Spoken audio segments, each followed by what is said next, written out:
अस्सलामुअलैकुम। अभी आज की रात तो फैसले की रात है, वो रात तो गुजर गई है और फैसला भी हो गया है। उसके हवाले से ऐसे गाने आ रहे हैं बीच में, क्योंकि आपको पता है कि सुबह को 4-5 बजे तक बात चलती रही, लेकिन फाइनली जो हुकूमत और ऑब्वियसली एलाइज करना चाह रहे थे वो फाइनली जाके हो गया। You know, it has taken them like feverish consultations for over a month. क्योंकि इससे पहले एक मरतबा आपको पता है रात के अंधेरे में ये आईनी तरमीम जिसका मुसव्वदा भी किसी ने नहीं देखा था पास कराने की कोशिश की थी, लेकिन वो कोशिश इतनी उल्टी पड़ी थी कि उसके बाद हुकूमत ने फिर भरपूर तैयारी की थी। फिर प्लान ए भी था, प्लान बी भी था और फिर सुनने में आ रहा था कि प्लान सी भी है। लेकिन हुकूमत ने बाआसानी तो नहीं कहना चाहिए क्योंकि मुतादिद अदवार हुए, मतलब इतना एग्जॉस्टिंग लग रहा था ये देखने में भी कि इतनी मुलाकातें, इतनी मुशावरत, तो जाहिर है कि आईनी तरमीम का मामला है, मुलाकातें, मुशावरत बहुत ज़रूरी है, कंसेंसस पैदा करना भी बहुत ज़रूरी है। ओवरऑल कंसेंसस तो नहीं पैदा किया जा सका क्योंकि Pakistan Tehreek-e-Insaf, of course, having said that, मेरा ख्याल है कि बहुत से क्वार्टर्स हैं, there are schools of thought who think कि अभी भी मजीद टाइम वैसे तो देना चाहिए था, लेकिन जो चीज़ हो गई वो तो हो ही गई। और अब बहस ये है कि इसके बाद क्या होता है, क्या इस पे कोई रिएक्शन आता है। बाज़ वकला बॉडीज़ की तरफ से तहफ़्फ़ुज़ात हैं, पाकिस्तान तहरीक-ए-इंसाफ की तरफ से तहफ़्फ़ुज़ात हैं। वो कहते हैं सेपरेशन ऑफ पावर जो है उसका बैलेंस आउट हो गया है। हुकूमत कहती है नहीं, अब वज़रा आज़म को जो इस तरह से फ़ैसलों के नतीजे में घर भेज दिया जाता था मुंतखब हुकूमतों को साजिश के तहत या ना साजिश के तहत, उसका रास्ता हमेशा के लिए बंद कर दिया है। क्या इसमें अभी मज़ीद नो पलक संवारने की ज़रूरत है, और अगर है तो ये भी कहते हुए मैं नज़र आए कुछ लोग कि भाई फिर इसमें मजीद तरमीम कर दी जाएगी। अच्छा चले, since we know that it happened really late in the night, तो जरा आपको रीकैप देना बहुत जरूरी है। तो एक दफा फिर आपको बता दें, तकरीबन 1 बजे तक मामला देखा, उसके बाद यहाँ पे आपके साथ होना था, उसके बाद पता था कि क्या हो रहा है, मतलब पता लग ही गया था कि क्या होना है। भुट्टो साहब ने 50 मिनट की तकरीर उनकी थी, ऑलमोस्ट कोई 50 मिनट। मेरा ख्याल है कि उनकी 50 मिनट की तकरीर बनती थी क्योंकि उनके 50 से ज़ायद तो चक्कर लगे हैं इधर उधर। एब्सोल्युटली भाई, हर किसी को अपना अपना टाइम मिला, इसलिए तो कह रहे हैं कि सुबह तक बात चली गई थी। लेकिन हुआ क्या, in case you were sleeping, which I guess most of the country was, हुकूमत ने 26वीं आईनी तरमीम की बाजी मार ली है और इस बार तमाम तैयारी मुकम्मल होने के दावे सच साबित कर दिखाए और हुकूमती इत्तेहादी जमातें सेनेट और कौमी असम्बली से 26वीं तरमीम 2/3 अक्सरियत से मंजूर कराने में कामयाब हो गई और कौमी असम्बली में आईनी तरमीम इतवार की रात पेश की गई। जिस तरह हम आपको बता रहे हैं, जस्ट लास्ट नाइट रात भर खिताब और मंजूरी का अमल जारी रहा। सुबह 5 बजे तरमीम मंजूर की गई। पहले तरामीम सेनेट से मंजूर कराई गई, बाद में उन्हें कौमी असम्बली में पेश किया गया। तहरीक-ए-इंसाफ ने दोनों जगह वोट नहीं दिया। तरामीम की मंजूरी के बाद अब सीनियर तरीन जज चीफ जस्टिस के लिए ऑटोमेटिक चॉइस नहीं होगा। चीफ जस्टिस का तकर्रुर खसूसी पार्लिमानी कमेटी की सिफारिश पर किया जाएगा जो 3 सीनियर तरीन जजेस में से चीफ जस्टिस का तकर्रुर करेगी। अच्छा, ये हम बार बार आपको बताएंगे, 12 रुकनी पार्लिमानी कमेटी है जिसमें 8 मेंबरान कौमी असम्बली होंगे और जो जो जमातों का तनासुब होगा उसी हिसाब से, यानी हुकूमती जमातें ज़्यादा होंगी अगर, तो उस कमेटी में भी उनका पलड़ा भारी रहेगा। नेचुरली फिर ऑब्वियसली जो जो हुकूमतें आगे आएंगी, अगर ये बात चलती रही तो उन्हीं का पलड़ा भारी रहेगा, starting of course with the present. साथ ही आपको बताएं कि चीफ जस्टिस के नाम का फैसला 12 रुकनी पार्लिमानी कमेटी 2/3 अक्सरियत से करेगी, जिसकी हम बात कर रहे हैं। 26वीं आईनी तरमीम के तहत आईनी बेंच भी तश्कील दिए जाएंगे और आईनी बेंच कम से कम 5 जजेस पर मुश्तमिल होगा। आईनी बेंचेस के जजेस का तकर्रुर 3 सीनियर तरीन जजेस की कमेटी करेगी। जुडिशल कमीशन आईनी बेंचेस और जजेस की तादाद का तयन करेगी। बहुत सी चीज़ें हैं इसमें। आईनी तरमीम की मंजूरी पर वज़ीर आज़म शहबाज शरीफ ने मुबारकबाद देते हुए कहा कि मंडलाते ख़तरनाक बादल जो पाकिस्तान पे बरसना चाहते थे वो ख़त्म हो गए हैं और सीरियस तहफ़्फ़ुज़ात थे। वज़ीर आज़म के इस बयान को अगर गहराई से देखा जाए तो वज़ीर आज़म ये कह रहे हैं कि उन्हें या तो आने वाले चीफ जस्टिस या फिर अगर ये तरमीम ना होती तो पाकिस्तानी सियासत पर या पाकिस्तान के ऊपर गहरे बादल मंडलाते हुए नजर आ रहे थे। फुटनोट इधर, जब भी कुछ ऐसा होना होता है तो पाकिस्तान के ऊपर कुछ गहरे बादल जो होते हैं वो मंडला रहे होते हैं, वो होता है। बेशक ये इसकी बात हो रही है, जुडिशल कमीशन ऑफ पाकिस्तान की आप बात कर रही हैं, इसकी हैयत में भी तब्दीली की गई है, उस पर भी हम आगे चल के आपको बताएंगे। लेकिन वज़ीर आज़म ने कहा कि आज तय हो गया कि पार्लियामेंट सुप्रीम है। इस तरमीम के ज़रिए इंशाअल्लाह जो ख़तरात जो मंडला थे वो ख़त्म हो गए और जो बादल जो बरसना चाहते थे वो ख़त्म हो गए। जनाब स्पीकर, जो एक मालाती साजिश हुआ करती थी और जिसके ज़रिए हुकूमतों को घर भिजवाया जाता था, जिसके ज़रिए वज़ीर आज़म को उनकी छुट्टी कराई जाती थी। इस तरमीम के ज़रिए न सिर्फ इंसाफ का हसूल आसान होगा, आज पाकिस्तान की तारीख़ में एक मरतबा फिर एक बड़ा अजीम दिन आया है, जिसके ज़रिए ये आज तय हो गया कि पार्लियामेंट सुप्रीम है। काश पीटीआई भी इसमें आती, और आज आती तो बहुत अच्छा होता। मैंने अभी उनको कहा कि आप इसमें शामिल नहीं थे, आप अगर आते तो बहुत अच्छा होता। ये मार्का सर करने में मौलाना फजलुर रहमान का certainly बड़ा किरदार रहा, लेकिन वो तमाम तर कोशिशों के बावजूद तहरीक इंसाफ को अज़न इसमें वोट देने के लिए राज़ी करने में नाकाम रहे। वैसे Who was thinking कि पीटीआई कभी राजी हो जाएगी इस मामले पे? लेकिन उन्होंने अपनी कोई सजेशंस भी नहीं दी ना। उन्होंने सजेशंस नहीं दी, और अगर उन्हें 100% भी इस तरमीम से इत्तेफाक होता तब भी वो नाराजी होते। ये उनकी सियासत नहीं, हुमा हर एक की एक पॉलिटिकल स्टांस होता है। वो कभी भी पाकिस्तान मुस्लिम लीग नवाज या पाकिस्तान पीपल्स पार्टी जिस चीज को लीड कर रही हो या जिस चीज में हुकूमत में हो, अगर पाकिस्तान तहरीक इंसाफ को 100% भी इन तरमीम से इत्तेफाक होता तब भी वो वोट नहीं कहने का मतलब है they are still a part of the parliament. तो आके अपना वोट ना देते, एटलीस्ट वो यूटिलाइज तो होता ना, तो रिफ्रेन अगेंस्ट दे देते। मतलब इसमें तो उन्होंने रिफ्रेन किया है, they are not a part of the process, इसमें आते और उसके अगेंस्ट वोट देते थे। अब मौलाना का दावा है कि जो तरामीम अब मंजूर हुई हैं वो सबको काबिल कबूल है, कि ये एक आईनी तरमीम हो, और आईनी तरमीम का मौजू शख्सियात हैं। यहाँ पर असल में झगड़ा शख्सियात के हवाले से है कि अगर एक जज है तो उससे हुक्मरान पार्टी घबरा रही है, अगर दूसरा जज है तो उससे हिज़्ब इख्तिलाफ की जमात जो है वो घबरा रही है, और एक की कोशिश ये है कि फ़लाँ जज हो, दूसरा कहता है कि फ़लाँ जज हो। इस चीज़ में एक मसला फंस गया था, जिसके लिए मैंने अर्ज़ किया था कि आईनी तरमीम को शख्सियात के तनाज़े में यरगमाल न बनाया जाए, बल्कि आईनी इस्लाहात लाई जाए बाकायदा तौर पर, और मुल्क के आज़ादी निज़ाम को ठीक किया जाए। और आपको बताएं कि चलो आप बताते नहीं। बैरिस्टर गौहर ने कहा कि आईनी तरमीम पूरे अदालती निज़ाम पर हमला है, ये पाकिस्तानी आइन और अदलिया का स्याह दिन है। पाकिस्तानी आईनी तारीख और आज़ाद अदलिया के लिए एक सियाह दिन है। आज जो तरामीम होनी इस आइन में होने जा रही है, ये वो आइन है जिसके इब्तिदाई अल्फाज यही है कि अदलिया आज़ाद होगा, लेकिन इन तरामीम के पास होने के बाद अदलिया को हमेशा के लिए महकूम बनाया जाएगा। ये कॉन्स्टिट्यूशनल कोर्ट नहीं बनाना चाह रहे जनाब स्पीकर, ये मलक कयूम कोर्ट बनाने जा रहे हैं। ये ईवान इसके रूल्स 156 के मुताबिक उस वक्त तक आईन में तब्दीली नहीं कर सकती जब तक इसमें जो रिजर्व सीटों की सीटें खाली हैं वो पूरी ना हुई हो। अच्छा, कौमी असेंबली में तकरीरें वगैरह तो हो रही थी, उसके दौरान chairman Peoples Party Bilawal Bhutto Zardari ने कहा कि ऑपोजिशन का काला साम, ऑपोजिशन काला साम, और क्या क्या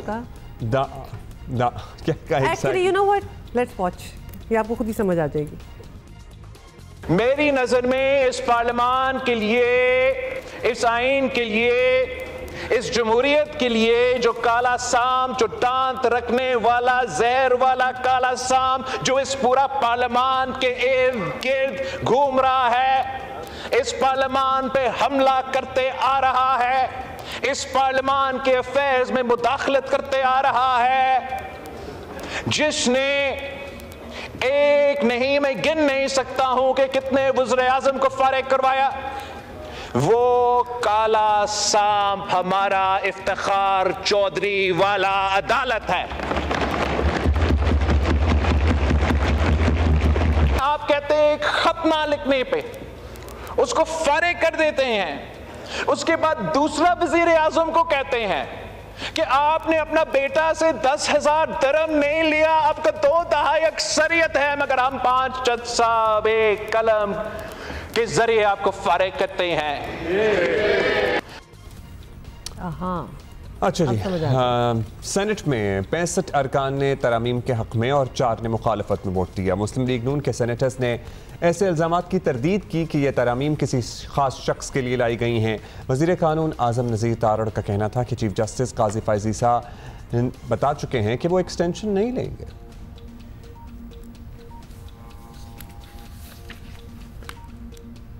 ये कोई पर्सनल किसी का ज़ाती एजेंडा नहीं है, ये गलत फहमियों पे और मफरूज़ों पे उसकी बुनियाद थी। किसी वक्त पर्सन स्पेसिफिक की बात हुई कि फ़लाँ किसी को लाना चाहते हैं, किसी वक्त उम्र की बात हुई, ये सारी चीज़ें डिस्कस होती रहीं। फिर दोहराऊंगा, अमानत है मेरे पास, मेरी ऑफिशियल कैपेसिटी में उनसे 3 मुलाकातें हुई इन 6 महीनों में। उन्होंने हर दफ़ा मुझे कहा कि वो किसी किस्म की एक्सटेंशन में इंटरेस्टेड नहीं हैं, वो अपनी मुद्दत पूरी करके चले जाएंगे। आप अगर टेन्योर मुकर्रर करना चाहते हैं, कोई पैनल मुकर्रर करना चाहते हैं, कोई नई अदालत बनाना चाहते हैं, कुछ भी करना चाहते हैं, तो वो मेरे बाद लागू होगा। चलें जी, अब हमने आपको पूरा इन अ नटशेल ही कोशिश की है, लेकिन बहुत सी डेवलपमेंट्स थी, so we have brought you up to speed. And of course हुकूमत के लिए तो बड़ी हुकूमती मौक़िफ़ लेंगे। कोऑर्डिनेटर हैं वज़ीर आज़म के राना एहसान अफजल साहब। राना एहसान अफजल साहब, अभी बिलावल भुट्टो जरदारी साहब ही कह रहे थे वो जो काला नाग है वो इफ्तिखार चौधरी की अदालत है, और इफ्तिखार चौधरी और आपके मामलात एज़ एन मुस्लिम लीग नून के मामलात तो किसी से ढके छुपे नहीं थे। उस वक्त बड़े पेश थे, उस जुडिशल एक्टिविज़म में भी, तहरीक में भी, फिर वो जो सारा माहौल बना था, मेमो गेट का मामला भी था। तो कहीं ऐसा, और अब ये जो तरमीम है ये भी मुस्लिम लीग नून की लेड गवर्नमेंट ही है जिस दौर में हुई है। ऐसा तो नहीं है कि आने वाले दौर में या आने वाले चंद सालों में फिर दोबारा रिव्यू करना पड़े और सोचा जा रहा हो कि उस वक्त शायद ये नहीं करना चाहिए था जो अब कर लिया? बिस्मिल्लाहिर्रहमानिर्रहीम। देखिए, सबसे पहले तो ये एक बहुत बड़ी कामयाबी है कि सब जमातें और दर्जनों के हिसाब से जो जमातें पार्लियामेंट में हैं, उन्होंने इन तरामीम को सपोर्ट किया, अपने प्रपोजल दिए, वो उस डिबेट का हिस्सा बने जो पार्लियामानी कमेटी बनी थी उसके अंदर, और ये एक मुश्तरका कंसेंसस के साथ ये हम आगे बढ़े। ये बदकिस्मती है कि एक जमात जिसने ना अपने प्रपोजल दिए वो पार्टिसिपेट कर सकती थी, उसने नहीं उस तरीके से, बल्कि वो कर भी रही थी पार्टिसिपेट और बड़ी पॉजिटिव इनपुट वो देना चाह रहे थे, लेकिन गालिबन उनके लीडर से जब मुलाकात हुई उनकी, तो उनको रोक दिया गया कि आप इसका हिस्सा नहीं बनेंगे। जिस तरह हमेशा होता रहा है कि वो जो लीडर है वो कभी भी कंसेंसस के अंदर बिलीव नहीं करते, और जो भी जमात ने कोई काम किया होता है उसकी तरफ बढ़ने के लिए उसको रद्द कर दिया जाता है। तो अल्हम्दुलिल्लाह ये कर ली गई, और इसमें कोई शक नहीं है। आपने इफ्तिखार चौधरी साहब की बात की, जो जुडिशल एक्टिविज्म है वो हमेशा नजर आया। चाहे मैं तो इफ्तिखार चौधरी साहब की अगर बात करें तो स्टील मिल का जो फैसला उन्होंने उसको रोक दिया, उसकी प्राइवेटाइजेशन को, उससे अरबों का नुकसान हुआ। तो यहाँ जो सुओ मोटोज लिए गए डैम बनाने के ऊपर, अस्पताल को चलाने के ऊपर, फिर प्राइम मिनिस्टर्स के रिमूवल तक, ये जुडिशल एक्टिविज्म का एक रोल रहा है पाकिस्तान की जमहूरियत को कमजोर करने का। लेकिन मियां नवाज शरीफ बड़े हामी हुआ करते थे ना इफ्तिखार चौधरी साहब के, फिर बाद में रियलाइजेशन होती है कि शायद, और पीपल्स पार्टी का उस वक्त भी एक अलग मौक़िफ़ था, लेकिन आज जाहिर है सभी एक पेज पर हैं कि ये सारी चीजें नहीं होनी चाहिए थी। देखिए, मुख्तलिफ पे और के खिलाफ मौक़िफ़ रहता है, लेकिन हमने मुल्क को आहिस्ता आहिस्ता बेहतरी की तरफ लेके जाना है। और जो मैंने जिस जुडिशल एक्टिविज्म की बात की उससे डेफिनेटली नुकसान पॉलिटिकल निज़ाम को पहुंचता रहा है, और इंस्टेबिलिटी जब होती है पॉलिटिकल निज़ाम के अंदर तो उसका नताइज आपकी मईशत पे होते हैं, और मईशत आपकी आज अगर बेहतरी की तरफ है और यही जुडिशल निज़ाम फिर से इसको थ्रेटन कर दे, तो ये एक जो साइकिल चलता है, ये साइकिल जो है वो पाकिस्तान को आगे नहीं बढ़ने देता। तो मैं समझता हूँ कि दिस इज अ स्टेप जहां आप एक और ये दुनिया में एक कॉन्सेप्ट है, ये कॉमन कॉन्सेप्ट है कि जो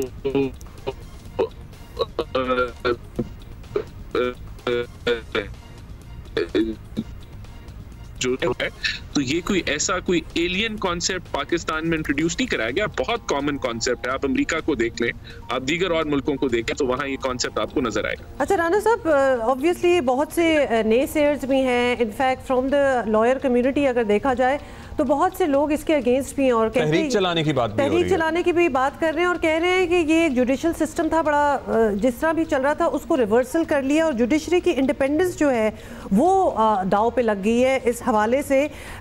तो ये बताइएगा कि आप इसको किस तरह रिफ्यूट करेंगे? अब तो ऑब्वियसली तरमीम भी पास हो गई, लेकिन अगर इसके अगेंस्ट भी बातें होती रही हैं, पूरा एक कैंपेन चला, तो आप किस तरह अपील करेंगे लॉयर कम्युनिटी को, सम ऑफ देम जो बिल्कुल इस हक में नहीं है कि ये होना चाहिए था?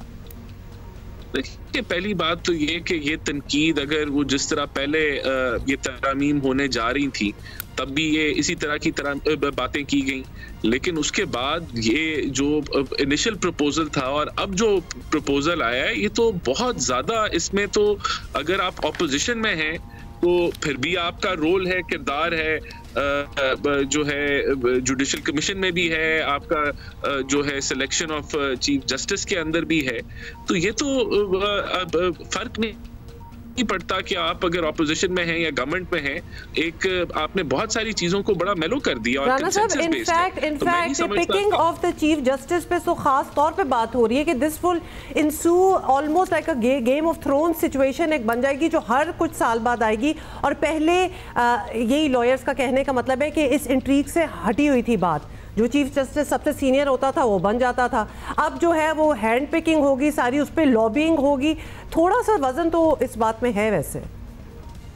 देखें, अभी भी जो सिलेक्शन है वो गालिबन टॉप 3 जो सीनियर मोस्ट जजेस हैं उनके थ्रू होनी है। फिर आपको 2/3 मेजॉरिटी चाहिए है, जो पार्लियामानी कमेटी है जो 12 मेंबर्स पे तश्कील दी गई है और उसके अंदर भी ऑपोजिशन के लोग होंगे।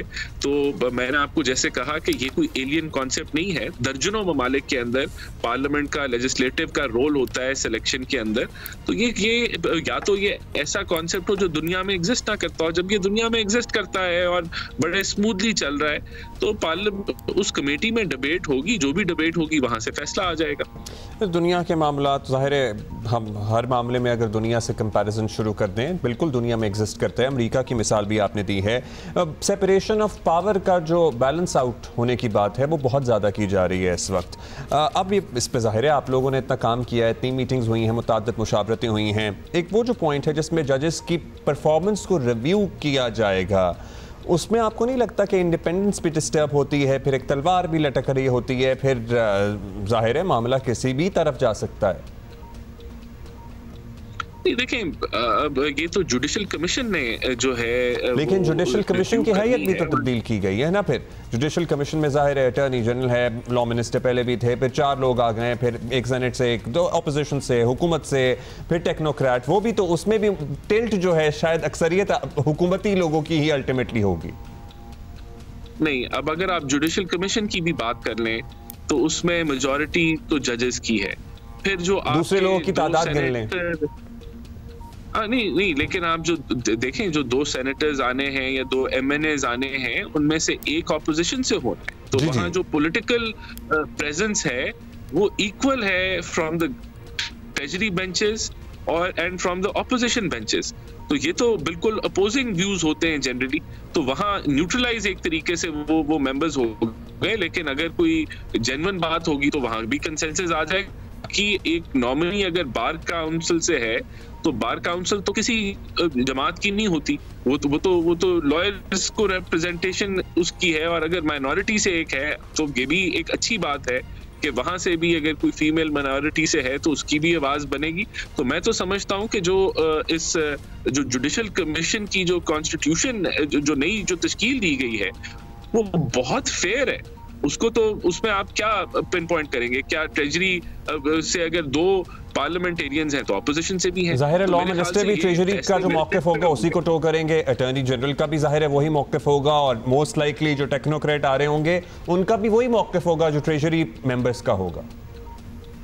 ये देखिए, ये तो अब आप फिर तो आप किसी पे भी कुछ भी कह सकते हैं, लेकिन इसमें ऑपोजिशन का मौजूद होना, इक्वल नंबर्स में होना, और फिर 4 जजेस भी हैं तो सीनियर जजेस हैं, तो मेरे ख्याल से it is a fair constitution और इससे चीज़ें बेहतर होंगी।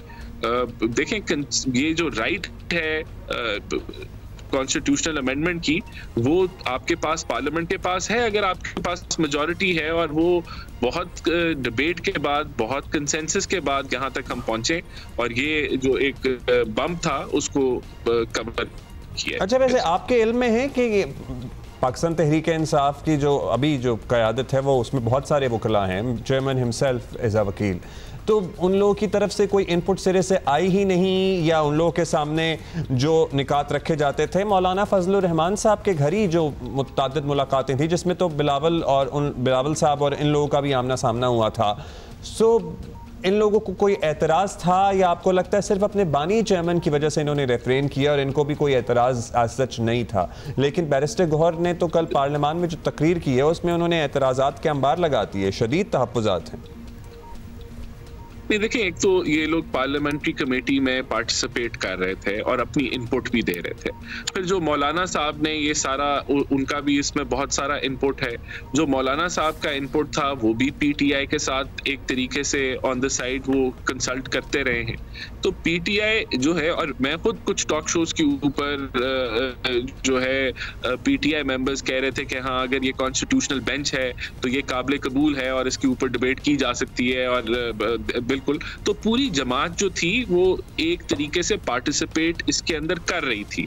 लेकिन जब उनकी मुलाकात हुई है चेयरमैन खान साहब से, तो उसके बाद उन्होंने कह दिया कि नहीं, इसका हिस्सा नहीं बनेंगे और हमें और टाइम चाहिए, और अभी जो है तो यानी कि अगर तो पीटीआई जमात है तो फिर तो वो पार्टिसिपेट भी कर रही थी, और हो सकता है कि वो रिटन फॉर्म में अपने प्रपोजल भी ले आती जो वो डिलीवर वर्बली कर रहे थे। लेकिन क्योंकि वो जमात नहीं है और उसको एक फर्द वाहिद ही चलाता है, और हमेशा जब भी कभी कोई ऑपोजिशन में वो हो या वो हुकूमत में हो और कभी कोई ऐसी कमेटी बनी हो जहां पीटीआई वाले कंसेंसस क्रिएट करने की कोशिश करते हैं, तो एंड में हमेशा ऐसे ही होता है कि जो बानी है वो कालीन खींच देते हैं और वो कंसेंसस जो है वो बिखर जाता है। तो अभी भी यही हुआ। अच्छा, फाइनली ये भी बता दें राना साहब कि अब ये मरहला जो है, क्योंकि करंट सिटिंग चीफ जस्टिस जो हैं उनकी तो रिटायरमेंट भी होने वाली है, तो ये अब मरहला of picking the new chief justice ये नए इसी अमेंडमेंट के तहत होगा, तो वो स्टार्ट हो चुका है? कब होगा? Obviously that has to be done soon. मुशावरत शुरू हो गई। देखिए, ऑब्वियसली मेरे ख्याल से एक तो फौरी तौर पे ये पार्लियामेंट्री जो कमेटी है उसको तश्कील दिया जाएगा, और दूसरी तरफ जो जुडिशल कमीशन है उसका इजलास जो है, जो करंट चीफ जस्टिस जिसको हेड करते हैं वो बुलाएंगे, और उसके जो मेंबर्स हैं वो अपॉइंट होंगे। जो 2 सेनेटर्स हैं, 2 एमएनएज हैं, वो ऑपोजिशन, लीडर ऑफ ऑपोजिशन और लीडर ऑफ द हाउस की मुशावरत से वहाँ उनकी नॉमिनेशंस होंगी, और फिर मेरे ख्याल से आने वाले 1-2 दिनों के अंदर का तेजी से इस पे काम होगा, और ये जो नई कमेटियां हैं और जो मेंबर्स हैं। Thank you so much Rana एहसान अफजल साहब, थैंक यू। कोऑर्डिनेटर वज़ीर आज़म आप मौजूद थे। अच्छा, बिलीव इट और नॉट, और भी बहुत कुछ हो रहा था कल, और हुआ क्या आपको बताया ही है कि विमेंस T20 भी चल रहा था, और जिसमें न्यूजीलैंड ने पहली मर्तबा ICC women's T20 world cup title जीत लिया। क्वाइट अ मोमेंट एक्चुअली, बीच में हम वो भी देख रहे थे। और दुबई में ये मुझे लगता है चोक कर गया वैसे, हाँ, they really couldn't, although at one point बिल्कुल वो सेम टू सेम ही लग रहे थे, दे वर गोइंग फाइन। लेकिन बात ये थी कि दोनों टीम्स जो थी, they have never won the world cup before, and their men's teams have also not won the World Cup, तो लिहाजा it was a very big deal for New Zealand। और जो खुशियाँ थी ना उसके बाद वो देखने वाली थी, और देख के भी खुशी हो रही थी, बट काफ़ी देर से ये टूर्नामेंट जो था ये दुबई और शारजा में चल रहा था, and finally New Zealand girls have done it. देख लेते हैं, वापस आ रहे हैं थोड़ी देर में।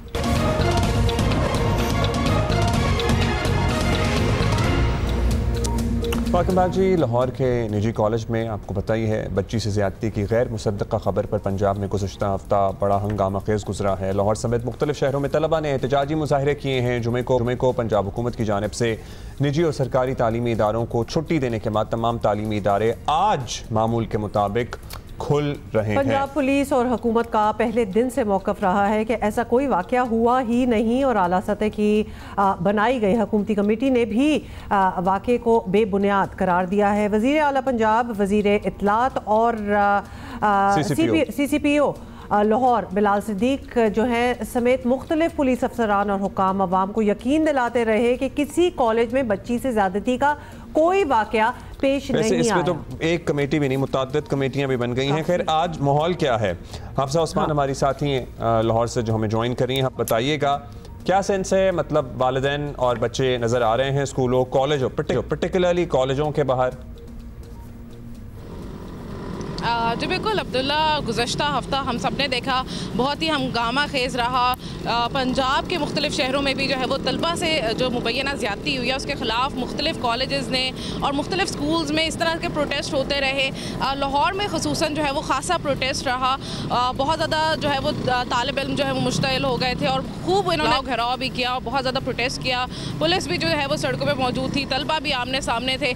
बहुत प्रोटेस्ट किया गया, मगर पुलिस का और तहकीकाती रिपोर्ट जो पेश की गई उसमें भी यही था कि कोई कंप्लेनर जो है वो सामने नहीं आया, ऐसा कोई वाक़या नहीं हुआ, यही बताया गया। उसके बाद जो है गुज़श्ता हफ्ते जुम्मे को और हफ्ते को जो है वो दफ़ा 144 शहर में नाफिज कर दी गई और तमाम तालीमी इदारों में छुट्टी दे दी गई थी। आज से जो है वो तमाम तालीमी इदारे खुल गए हैं सिवाय उस निजी कॉलेज के, और Lahore college for women university जो है वो अभी तक नहीं खुली। Lahore college for women university जो है वो किसी तामीराती काम की वजह से आज भी बंद है, मगर उनका स्टाफ जो है वो मामूल के मुताबिक आ रहा है और बाकी जितने भी लाहौर के तालीमी इदारे हैं, चाहे वो निजी हों चाहे वो सरकारी हों, तमाम जो हैं वो खुल चुके हैं मामूल के मुताबिक। जो है वो यहाँ पे तालीमी सरगर्मियों का आगाज़ हो चुका है, क्योंकि गुज़श्ता हफ्ते कुछ कॉलेजेस और स्कूल ऐसे थे कि वहाँ पे पेपर्स भी हो रहे थे और आज जो है वो मामूल के मुताबिक तमाम स्कूल और कॉलेजेस जो हैं वो खुल चुके हैं। जी got it Hafsa, thank you for the update. कि हम चाहते थे कि हालात एक्चुअली हैं क्या, तो लग रहा है बारिंग दैट कॉलेज जिसकी बाय द वे आपको पता ना सैकड़ों ब्रांचेस भी हैं, तो वो बंद है अभी तक, बाकी सब कुछ खुल चुका है। हम ब्रेक ले रहे हैं।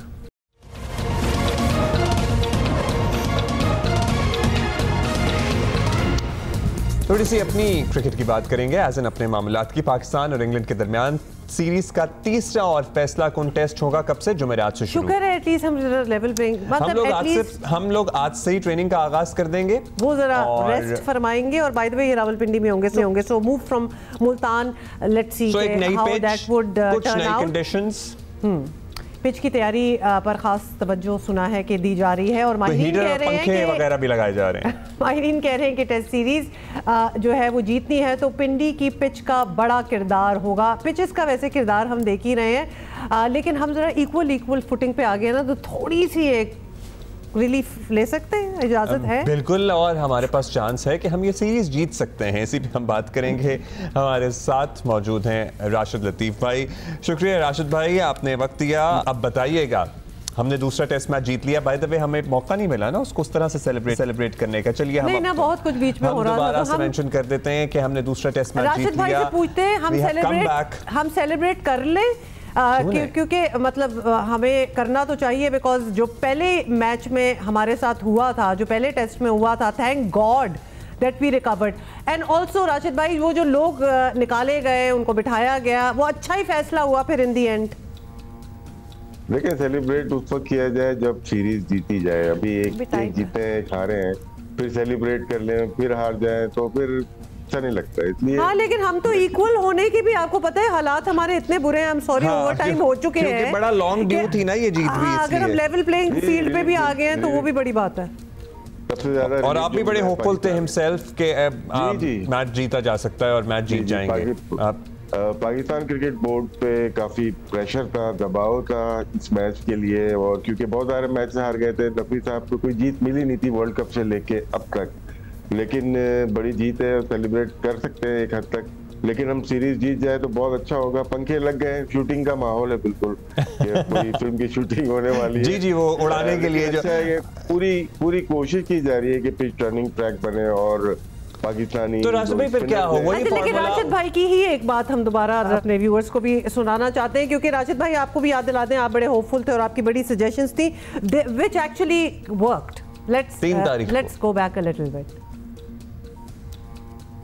वैसे हम इंग्लैंड की सीरीज पे आपसे बात करते रहेंगे सर्टनली, लेकिन क्या लगता है आपको कैसा परफॉर्म करेंगे हम? मतलब टीम तो पहुंच चुकी है। उस दिन भी बात हुई थी, मैंने कहा पिच अच्छी बनानी चाहिए उनको कि अपनी फेवर में, अगर अपनी स्ट्रेंथ पे खेले। लेकिन इंग्लैंड की टीम वो जिस स्ट्रेंथ पे खेलती है, पावर प्ले की तरह पूरा टेस्ट मैच खेल जाती है, तो अपनी स्ट्रेंथ पे खेलें और स्पिनर्स के ऊपर डिपेंड करें, अपनी पेसर के ऊपर बहुत ज्यादा लाकर करें। जरूर शाहीन है, नसीम, दो हमारे पास अच्छे पेसर हैं, लेकिन जाहिद लेग स्पिनर है हमारे पास, अबरार है, नोमान है, इन तीनों के साथ हमें जाना चाहिए और अच्छा ट्रैक बनाना चाहिए। क्योंकि लास्ट जो टेस्ट मैच इंग्लैंड से हम खेले मुल्तान में वो अच्छा था, हम हार जरूर गए लेकिन क्लोज गए थे। तो 2 टेस्ट मैचेस मुल्तान में है, देखिए उम्मीद तो है, लेकिन नो डाउट अभी पाकिस्तान की टीम बड़ी पस्ती का शिकार है और इंग्लैंड की टीम बहुत अच्छा खेल रही है। तो ये हमने इसलिए चला राशिद भाई क्योंकि आपने इसमें बड़ा क्लियरली मेंशन किया है कि हमें स्पिनर्स पे इन्हिसार करना चाहिए, और फिर स्पिनर्स पे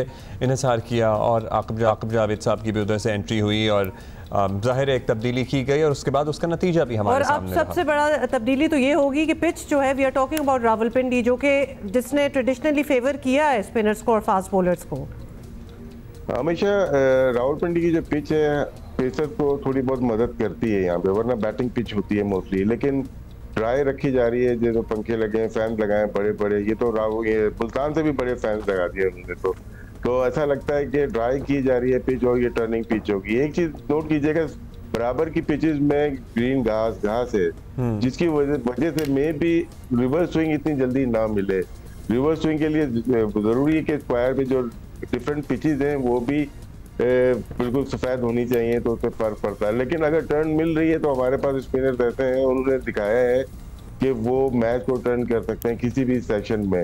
तो मैं काफी होपफुल हूँ कि अगर तो टर्न मिलती है, ब्रेक होती है बॉल, तो पाकिस्तान के चांसेस बहुत ज्यादा बढ़ जाते हैं। और राशिद भाई मौसम का असर होता है पिच पे, क्योंकि मुल्तान वाज हॉट ऑब्वियसली, वो तो हमें पता ही है। में शाम में शायद नमी भी ज्यादा हो। हाँ, रावलपिंडी का मौसम बदल गया है, रात में थोड़ा बहुत बदला है। अभी दोपहर में तपिश है, गर्मी है, वैसी नहीं है जैसी कराची में होगी।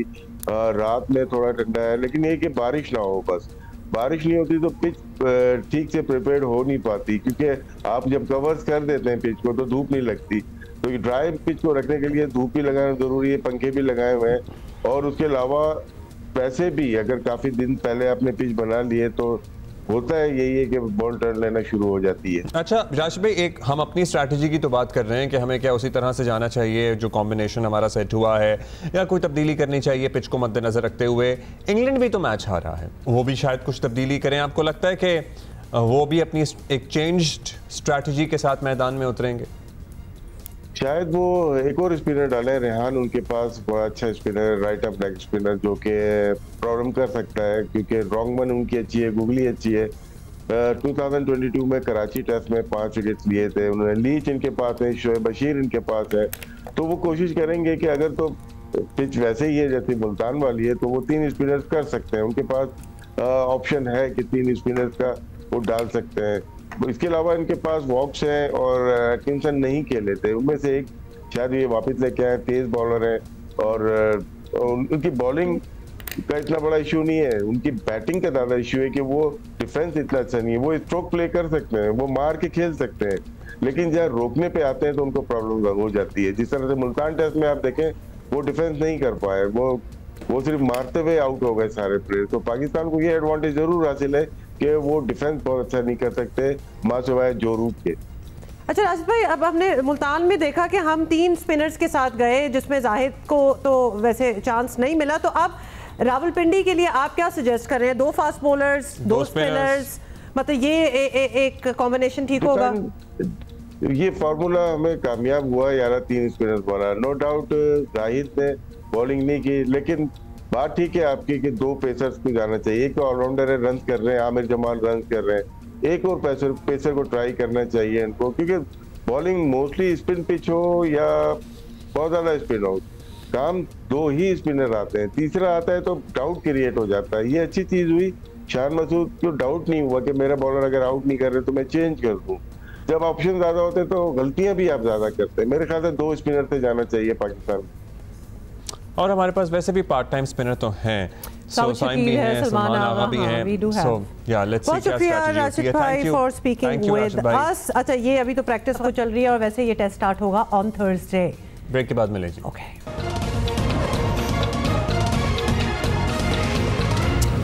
जी गुड मॉर्निंग वंस अगेन, क्या हाल चाल। अच्छा जी, कल कौमी असम्बली का इजलास आपको पता है 26वीं आईनी तरमीम पास हुई है, सेनेट से भी कौमी असम्बली से भी। अब उसको कल भी कह सकते हैं और आज भी कह सकते हैं। आज सुबह तक ही मामला चलते रहे और फिर जब इतनी देर तक मामला चलते हैं शेर व शायरी भी हो जाती है जब किसी को कोई मौका मिलता है।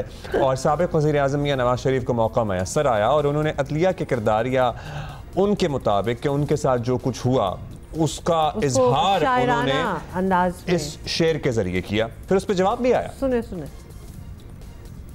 जो दुख हमने अदलिया के हाथों उठाए हैं, तो अदलिया के किरदार पे एक शेर है जो किसने लिखा है, और मैं उस शायर का शेर पढ़ रहा हूँ कि नाज़ो अंदाज से कहते हैं कि जीना होगा, नाज़ो अंदाज से कहते हैं कि जीना होगा, जहर भी देते हैं तो कहते हैं कि पीना होगा, जब मैं पीता हूँ तो कहते हैं कि मरता भी नहीं, और जब मैं मरता हूँ तो कहते हैं कि जीना होगा। वैसे जनाब स्पीकर, मियां नवाज शरीफ साहब ने जो शेर कहा है बड़ा बरमौका और बड़ा बरमहल कहा है, लेकिन ज़रा थोड़ा सा वज़न को ज़रा ख्याल रखना होता है शेर के अंदर। जहर भी देते हैं कहते हैं कि पीना होगा, इसमें तो नहीं लगाना वरना शेर का बेड़ा गर्क हो जाता है। यानी कोई भी मैदान हो, मौलाना जो है ना वो सब पे हावी है, मतलब कुछ भी करा लो। तो सियासत में तो आपको पता है ना कि बिलावल भुट्टो जरदारी ने ऑलरेडी क्रेडिट दिया है उनको कि एक तो वो अपने फादर को ऑब्वियसली बेस्ट पॉलिटिशियन समझते हैं, लेकिन उसके बाद उन्होंने कहा मौलाना डेफिनेटली, और फिर मौलाना आए और उन्होंने नवाज शरीफ साहब का शेर भी करेक्शन की, तो मतलब हर चीज़ पे वो हावी हो गए हैं। कल ब्लू आइड, बड़े दिन से ब्लू आइड हैं, लेकिन कल तो अब समझ नहीं आ रहा था कि हर कोई तारीफों के पुल बांध रहा है। हाँ। अब एक तरफ से बैरिस्टर गौहर आते हैं, वो कहते हैं भाई मौलाना साहब जिंदाबाद, दूसरी तरफ से हुकूमती लोग आते हैं, वो कहते हैं मौलाना साहब जिंदाबाद। मतलब हर तरफ से to be a favourite of all the parties and you know all sides, ये बड़ा एक रेयर फिनोमेना होता है। रेयर एंड और मैं कहता हूँ कि ये अपॉर्चुनिटी देखिए, इलेक्शन में जब ऐसा लग रहा था कि JUIFA is like you know not where it would have liked itself to be, लेकिन फिर वो उठते हैं और फिर वो कमांडिंग पोजीशन में, और फिर वो कमांडिंग पोजीशन में आते हैं कि everybody is running to him, but यही यहीं से शुरू करते हैं। ये वाली ये जो एलिमेंट है ना, इसी से शुरू करते हैं।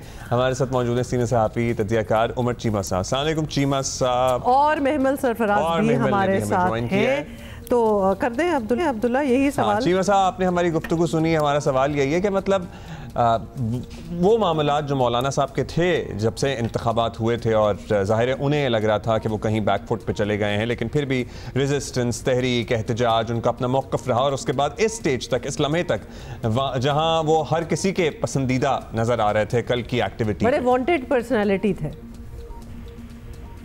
देखिए, इसमें मेरे ख्याल हमारे मीडिया के लिए सबक है कि हम रोजाना की बुनियाद पे लोगों को ख़त्म भी करते हैं कि जी आज फलां का, आज उनका एंड हो गया, आज उनकी सियासत खत्म हो गई, आज के बाद फलां पार्टी नहीं उठ सकती।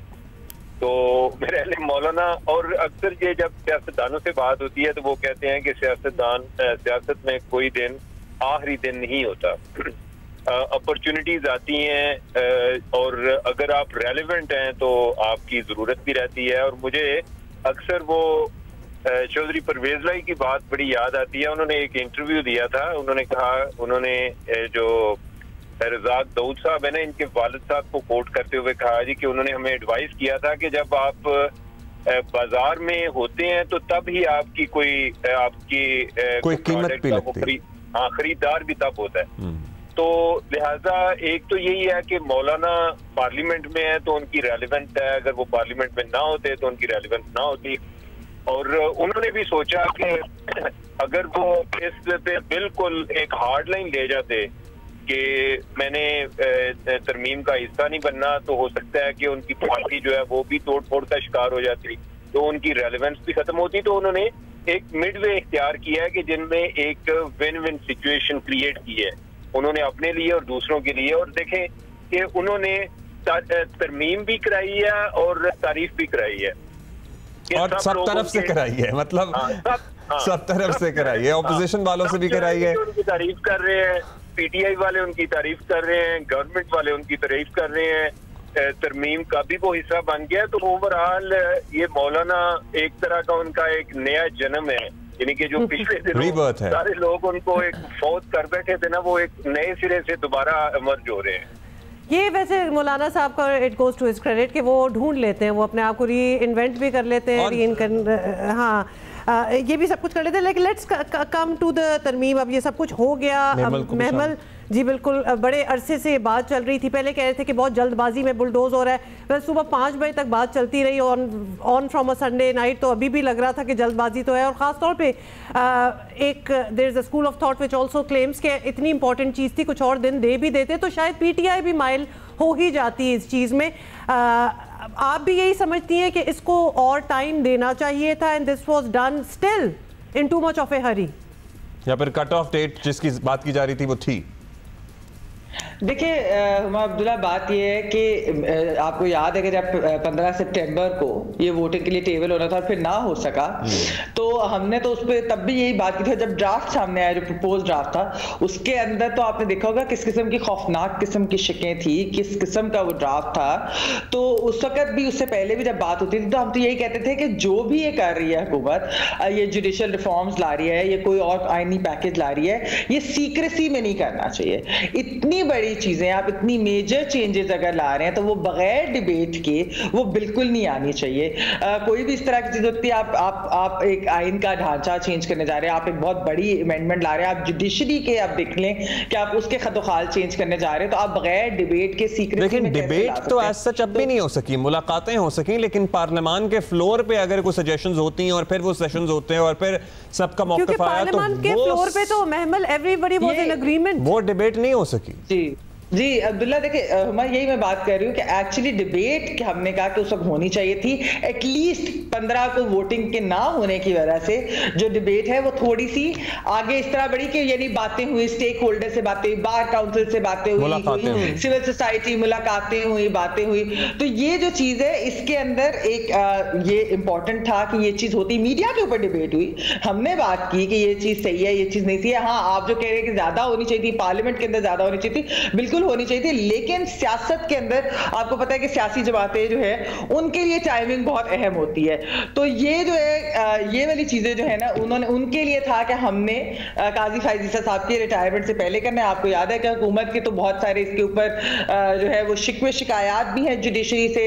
हुकूमत तो जो है उनका एक मौकफ है, सही गलत की बात नहीं है, लेकिन एक हुकूमत का अपना मौकफ है। उनको लगता है कि ये जो जुडिशरी है ये एक पार्टी को एक्स्ट्राऑर्डिनरी रिलीफ दे रही है, और उनको ये भी लगता है कि जब गुड फेथ में 3 मई को जो है फेडरल लॉ मिनिस्टर जो है वो जब उन्होंने बताया उनको कि हम ये जुडिशल रिफॉर्म्स करने जा रहे हैं, जब उन्होंने अदलिया को कॉन्फिडेंस में लिया, तो फिर ये कैसे हो गया कि 6 मई को जो है यानी 3 दिन के बाद पेशावर हाई कोर्ट का ऑर्डर जो है मंसूर अली शाह साहब ने जो है वो सेटिसाइड कर दिया। इस तरह की भी उनको लगता है चीजें। फिर उनको लगता है कि जब 15 सितंबर को एक वोटिंग के लिए चीज आनी थी, तो 14 सितंबर को वो 8 जजेस का वजारती नोट आ गया। अच्छा, और मेमल, कल वजीर आजम ने जो बात की है, कल वजीर आजम ने फ्लोर ऑफ द हाउस पे कहा कि इस ऐवान के इर्द गिर्द गहरे काले बादल, काले साए मंडला रहे थे, मतलब, और जो अब छट गए हैं इस तरमीम की वजह से। मतलब हुकूमत ढके छुपे क्या बड़ी क्लियर है। चीमा साहब, आपसे जानेंगे कि उनको एक्चुअली रिजर्वेशन थी कि अगर ये तरमीम नहीं होगी तो शायद उनकी छुट्टी हो जाएगी।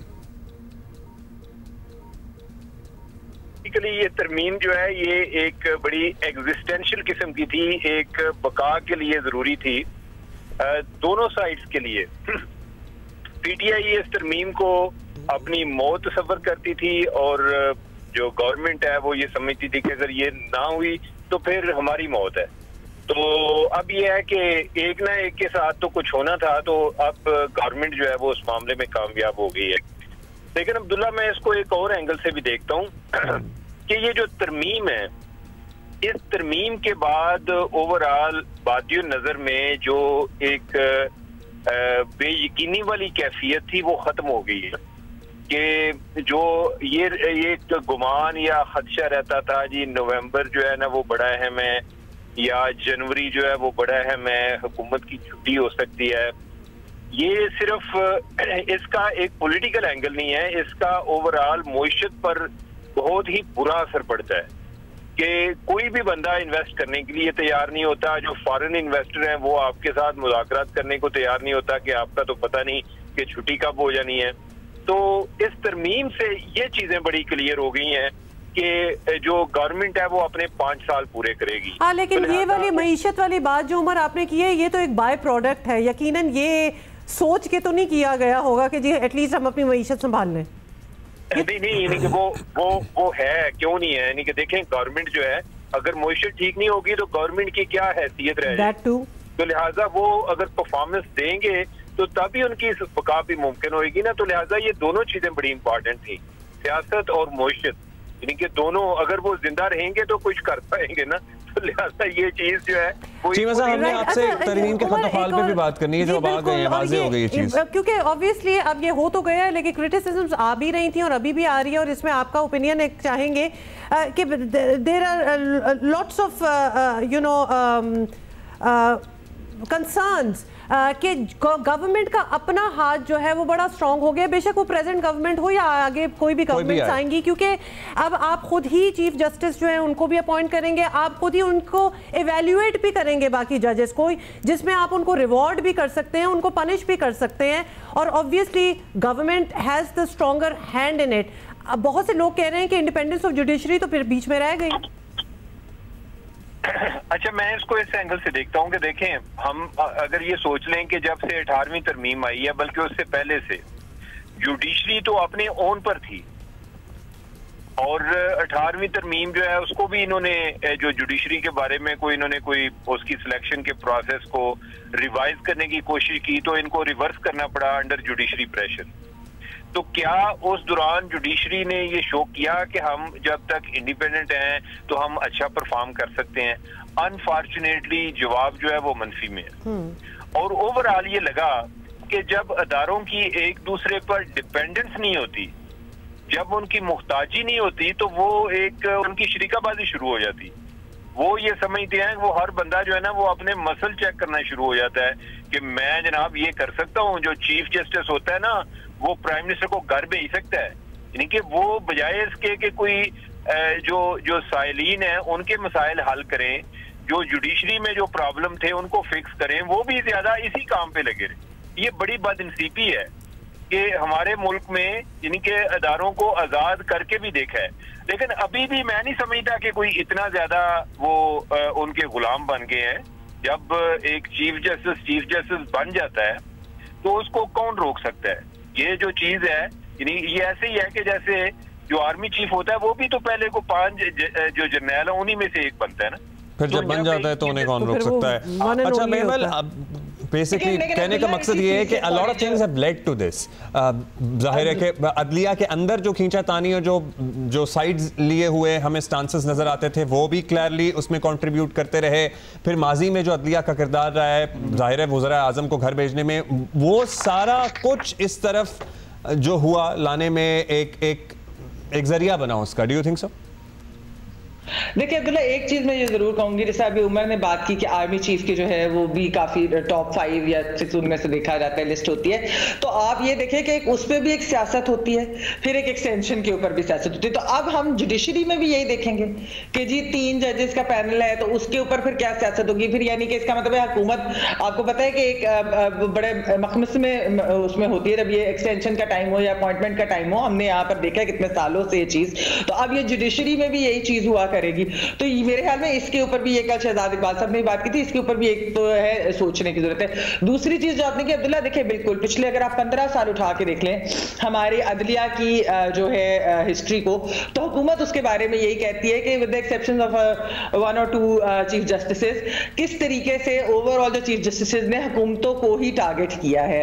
और एक बल्कि अदलिया जो है वो मिलिट्री एस्टेब्लिशमेंट की एक बी टीम की तरह हुकूमत को लगता है कि वो सामने आई है, और हमारे सामने इस तरह के कोई फैसले इस तरह की चीजें भी है।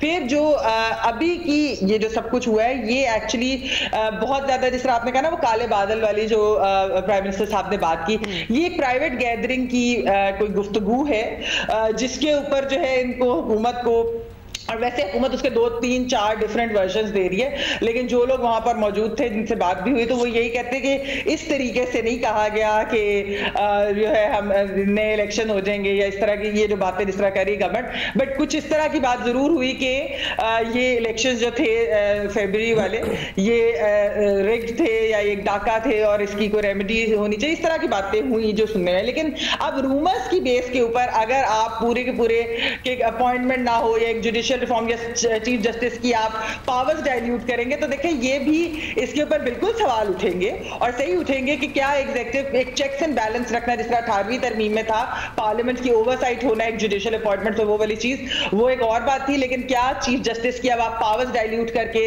या सुप्रीम कोर्ट के अंदर एक और जैसा कॉन्स्टिट्यूशनल बेंचेस और हाई कोर्ट में भी उस चीज से सवाल उठेंगे और लेट्स सी बाज़ वकला तंजीमों ने प्लान भी बनाया है, तहफ़्फ़ुज़ात भी हैं, एहतजाज की कॉल भी हो सकती है, वो एहतजाज क्या किसी तहरीक की सूरत इख्तियार कर सकता है, नहीं कर सकता, that is all yet to be seen as well. मेमल एंड चीमा साहब, thank you, that is all the time we have.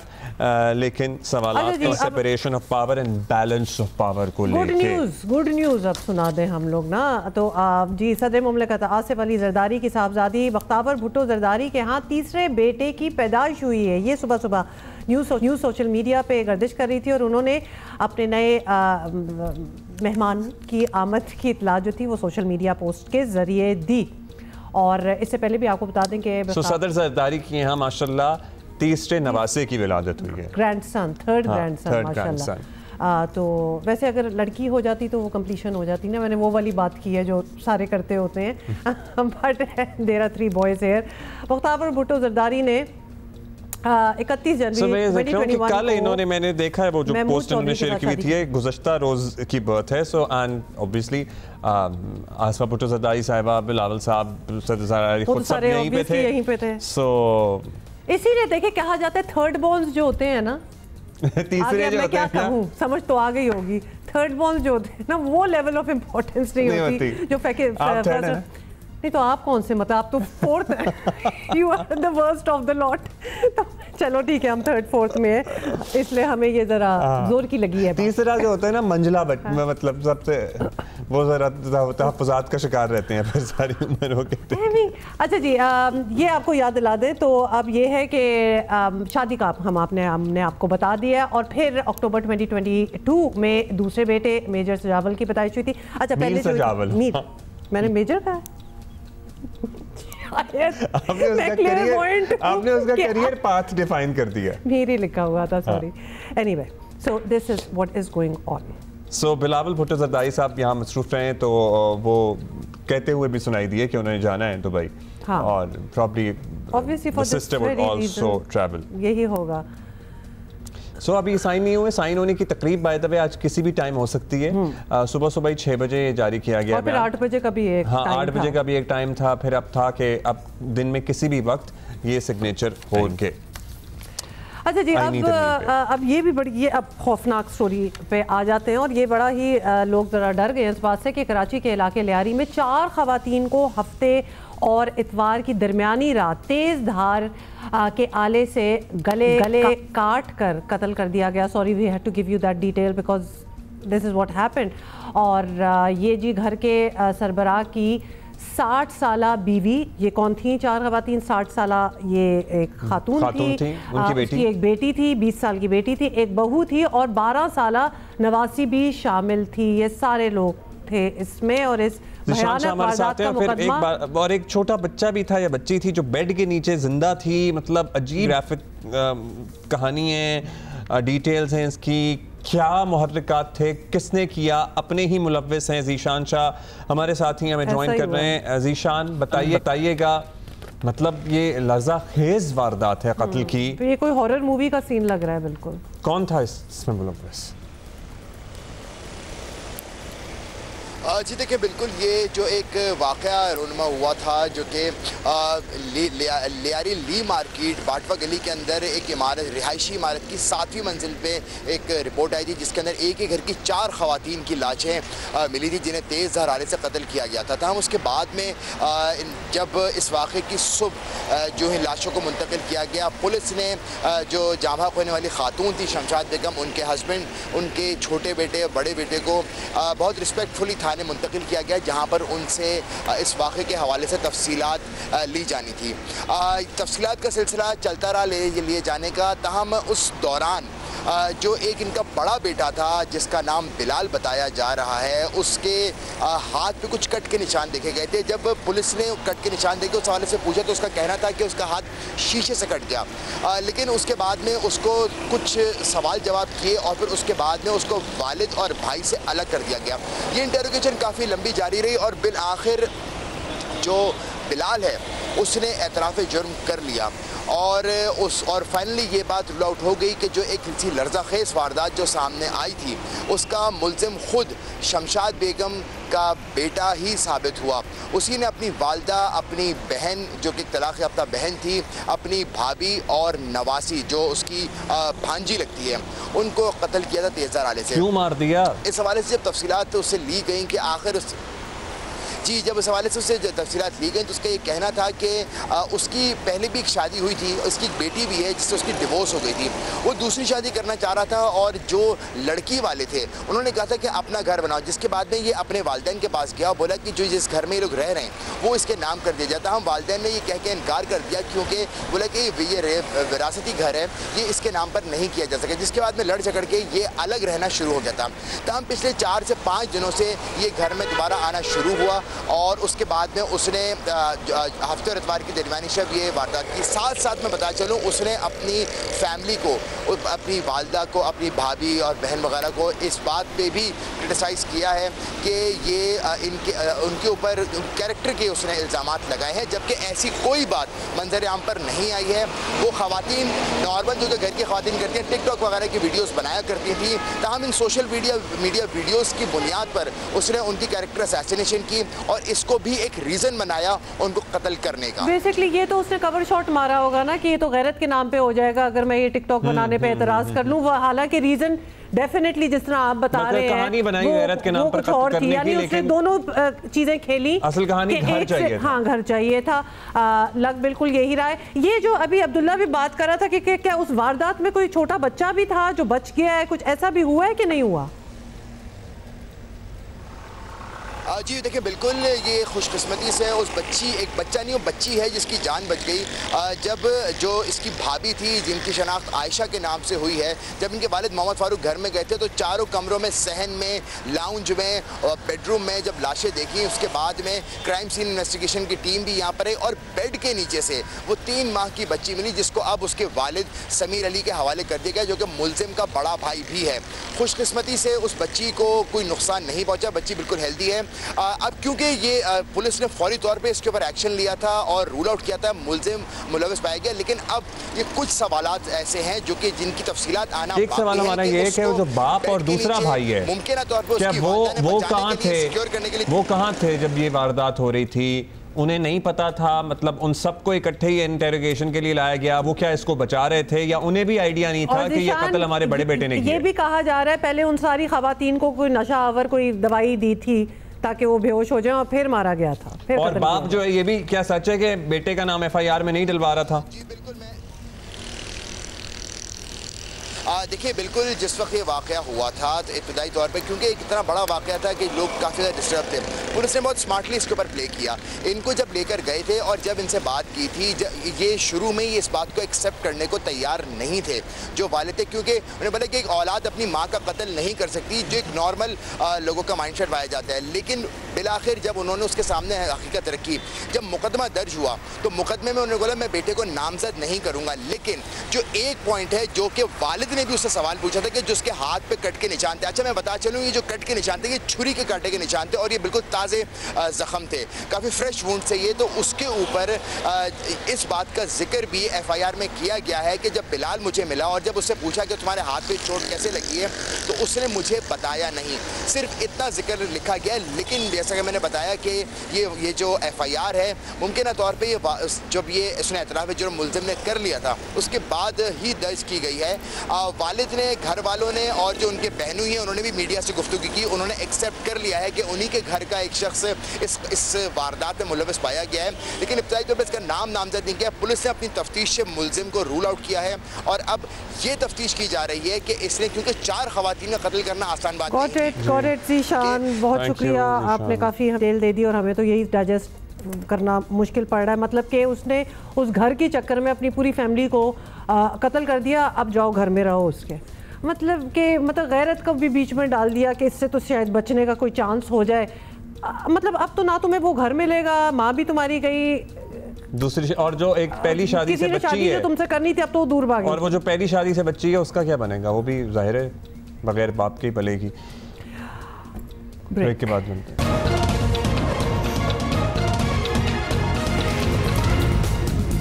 जंग के ताबन से कराची आर्ट्स काउंसिल पाकिस्तान में जारी है वर्ल्ड कल्चर फेस्टिवल, आबो ताब के साथ जारी है और एक मुनफरिद परफॉर्मेंस का सिलसिला जारी है। इतने दिन गुजरने के बाद वन आफ्टर अनदर लोगों की दिलचस्पी कम नहीं हो रही, बढ़ी रही है एक्चुअली। और एक बहुत ही ज़बरदस्त आर्टिस्ट नॉर्वे से आए। बिल्कुल जी, नॉर्वे से आई हैं। ये आर्टिस्ट हैं, डायरेक्टर हैं, स्क्रिप्ट राइटर हैं, परफॉर्मर हैं, लेकिन ये बड़ा एक डिफरेंट चीज़ है जो लेके आई हैं।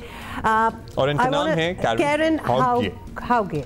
Yes. I said it right. Yes. I was trying. Welcome, Karen. Welcome to Pakistan. Welcome to our show. Now we do realize that this time you are here in Pakistan, but you will not be performing or acting as such, but you are collaborating with some Pakistani artists. Yes. And putting up a play. Tell us about it. Yes. So I'm here doing a devised theatre workshop.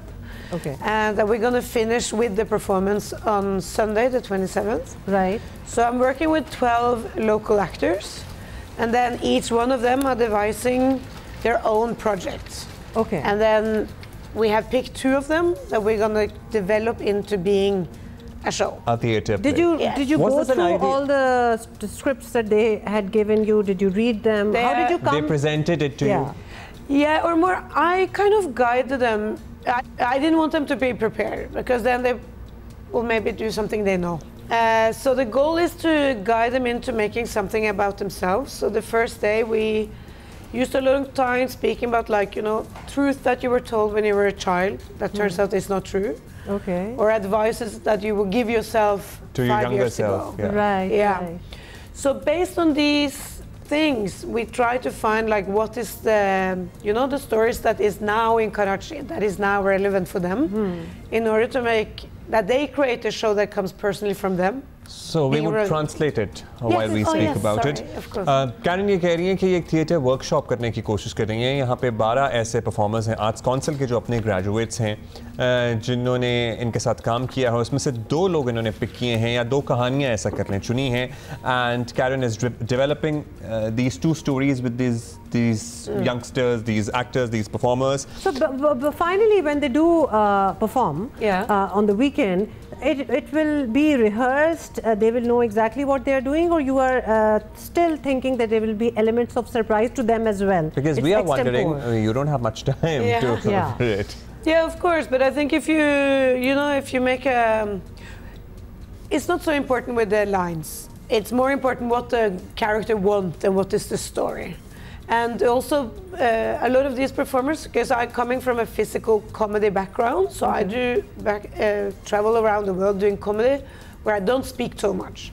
Okay. So they have asked also, can we please make a show that is not so language-based, but is more physical, you know, how you move your body without, because words is one way of but your expression also can communicate what you're trying to say. And music, shadow puppetry, how can you use maybe someone off stage and you hear them, their voices, so you hear sounds, you know, like you can use so much more than so just in the end, if somebody, obviously we would like people to come and watch it, and that's what we are doing here as well, but what do you think their audience is going to get out of it by the end of the show? Because as now you have discussed the avenues, there are so many avenues, that elements that can be used as well, puppetry, background, physical. So what do you think audience will take back with them? I hope they will find it relevant for them, because it's made by youth that live, or like young adults that live in Karachi now, you know, and so they're writing about their life here now. So it's, and that is a goal, that is going to be something that is, you know, living in this time, not something very smart that was written 20 years ago, which can be very good. Which can be relevant as well, as we know. But here to try to like how to, to hear was this their the idea voices. from the start when you decided, when you were approached by the Arts Council of Pakistan, was this the idea that you would be coming, you would be doing a collaboration or a workshop with the students? Yeah, or they asked what kind of workshops I could do, and I sent them some of the workshops I can do. Okay. And then they picked But this one. would you say, Karen, that this is also something new for you, where it's very short time and they are going to come up and they are going to perform? Execute it as well. Yes, it is something new for me as well. Like I develop shows, my own shows like this, and I work with people that we have maybe a bit more time. But then at the same time, this is the time we have, and it has to be done in this. Yeah. Explanation here. Please start, Ojan. मैं ये कह रही हैं कि शुरू से यही idea था, इन्होंने अपना जो वर्कशॉप्स कराती हैं वो आर्ट्स काउंसिल के साथ शेयर की थी, और ये इनके लिए भी एक नया तजर्बा होगा, क्योंकि ज़ाहिर है लिमिटेड टाइम है, और संडे को लेकिन ये बात मुझे बड़ा अच्छा लगा कि स्टोरीज जो हैं वो बड़ी रेलेवेंट हैं, और वो आजकल की स्टोरीज हैं जो कि जो आर्टिस्ट हैं they have come up with them themselves. उसमें डिफरेंट एलिमेंट्स यूज होंगे, उसमें पपेट्री यूज हो सकती है, शैडो वर्क यूज हो सकता है, डांस में भी, म्यूजिक और action comedy. So a lot of elements can be incorporated in the performances as well. How lovely, Karen. So this is going to be a first for you, and we want to wish you luck for that as well. Otherwise, how about the talent? If you compare the talent of these people that you are collaborating with, can you compare it with, you know, wherever you are, you have been? Travel. Are we talented enough? They are really good. No, because obviously she's meeting them, so I want to know what her thing. No, like honestly, yesterday I was blown away by some of the performers. They are really good. Okay, like lovely. Really good. So Good it's to hear that. Yeah, and like they were performing, and because I want them to be, you know, in their own setting. They were speaking in their own language, and I didn't need the language to understand. They were so good. So Because I'm you got really impressed, and I'm really excited for Sunday. So how lovely. Lovely. बस ये हमने जरूर Good luck सुना for the था. development of the show. Yes, good luck. And Sunday को है जी, आप जरूर देखें. Particularly those who are interested in art and theatre and acting के लिए तो एक ज़बरदस्त तजर्बा होगा कि एक वर्कशॉप के नतीजे में लिटरली जो एक हफ्ते में हुई है, जो प्रोडक्ट निकल के, अगर आप बच्चे हैं, स्टूडेंट हैं, यंगस्टर हैं जो एक करना चाहते हैं प्रोफेशनली, प्लीज़ जाएं देखें इसको. और मुझे तो इस बात की खुशी हुई है कि इतनी दुनिया इन्होंने फिरी हुई है एंड ऑल दैट, लेकिन हमें तो कोई डाउट नहीं था कि इनको इतना टैलेंट जो है वो नज़र आया है, क्योंकि ये बड़ा चैलेंजिंग है कि एक हफ्ते में आप कुछ तैयार करें और उसको आप परफॉर्म करें. So best of luck to them as well. Thank you Karen, thanks a lot. हम ले रहे हैं एक ब्रेक.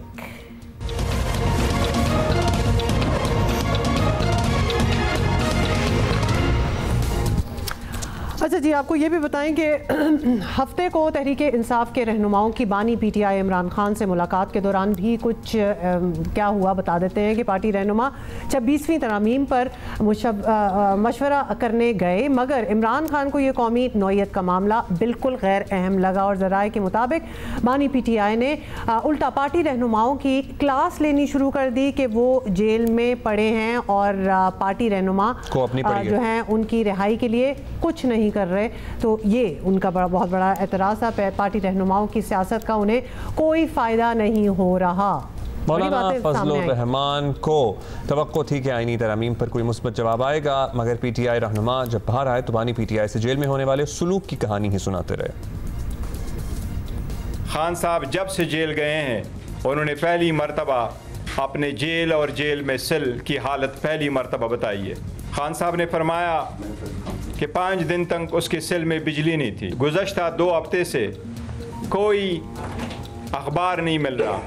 खान साहब के पास कोई टीवी की फैसिलिटीज़ नहीं है.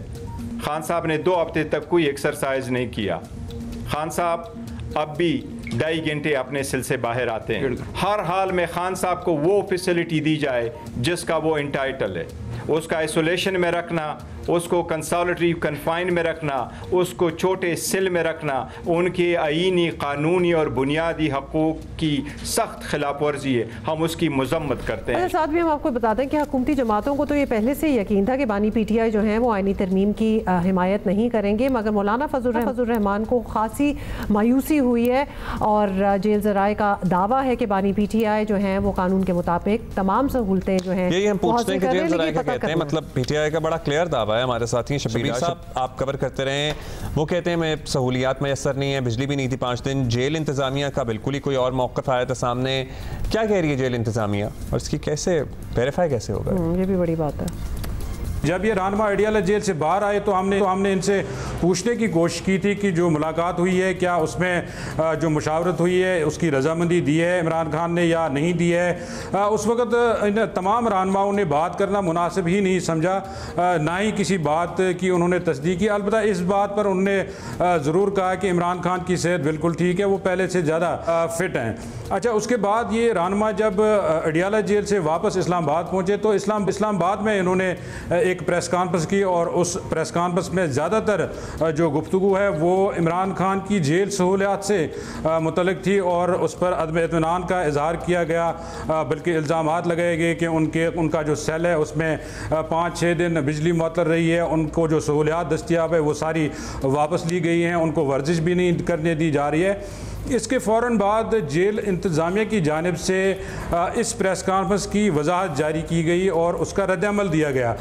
बाकायदा एक प्रेस रिलीज़ जारी की गई अडियाला जेल इंतज़ामिया की जानिब से और उसमें बताया गया कि इमरान खान की खुराक, उनके मुताले का, उनकी वर्जिश का, उनकी सेहत का, तमाम तर चीज़ों का मुकम्मल ख्याल रखा जाता है। कानून के मुताबिक, जेल मैनुअल के मुताबिक तमाम चीज़ों, तमाम सहूलियतें उनको दस्तियाब हैं। जेल इंतज़ामिया ने इमरान खान को जो मेन्यू दिया जाता है खाने में वो पूरा उन्होंने प्रेस रिलीज में जारी कर दिया और साथ साथ उन्होंने इन बातों की सख्ती से तरदीद की कि जो अफवाहें सोशल मीडिया पे चल रही हैं या जो प्रेस कॉन्फ्रेंस में कहा गया है इसकी कोई हकीकत नहीं है। अच्छा जी शबीर, ये भी बताइएगा कि तहरीक इंसाफ वालों की सब बातें चले ना भी मानी जाएं, ये तो बहरहाल एक हकीकत लगती है कि खान साहब को पहले की तरह मुलाकातों की आज़ादी और राब्तों की सहूलियत जो है वो नहीं मिल रही। तो ये चेंज कब आया था और क्या जेल इंतज़ामिया बदलने के बाद से खान साहब की ज़िंदगी में ये फ़र्क आया है?